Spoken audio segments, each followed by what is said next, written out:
पुराने जमाने की एक कौम में 3 आदमी रहते थे। एक को कुष्ठ की बीमारी थी जिससे उसका शरीर बिगड़ गया था।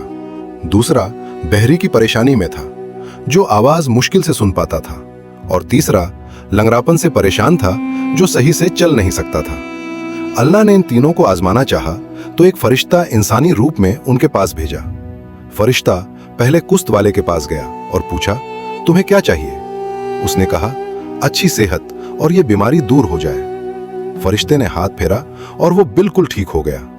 फिर उसने ऊंट मांगे तो फरिश्ते ने गर्भवती ऊंटनी दे दी। फिर फरिश्ता बहरी की परेशानी वाले आदमी के पास गया। उसने कहा, मैं सही से सुनना चाहता हूं। फरिश्ते ने कानों पर हाथ रखा और उसकी सुनवाई वापस आ गई। उसने गई मांगी तो उसे गर्भवती गाय दे दी गई। फिर फरिश्ता लंगड़ापन वाले के पास गया। उसने कहा, मेरी ताकत वापस आ जाए। फरिश्ते ने उसके पैरों को छुआ और वो ठीक हो गया। उसने बकरी मांगी तो उसे गर्भवती बकरी मिल गई।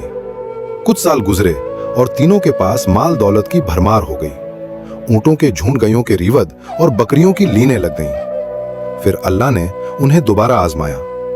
फरिश्ता एक भिखारी की शक्ल में पहले कुष्ठ वाले के पास आया। उसने इनकार किया, झूठ बोला और वहीं पहले जैसे हालत में चला गया। फिर बहरा भी झूठ बोलकर अपनी पुरानी हालत में वापस चला गया। फिर फरिश्ता लंगड़ापन वाले के पास गया। उसने कहा, अल्लाह ने मुझे चलना फिरना दिया, सब कुछ उसकी देन है, जितना चाहो ले लो। फरिश्ता अपनी असल सूरत में आया और बोला, तुम आजमाइश में कामयाब हो गए। इंसान को हमेशा शुक्रगुजार और सच्चा रहना चाहिए। अल्लाह की दी हुई हर नेमत एक आजमाइश होती है और असली कामयाबी तभी मिलती है जब हम नाशुक्री और तकब्बुर से बचकर दूसरों की मदद करें।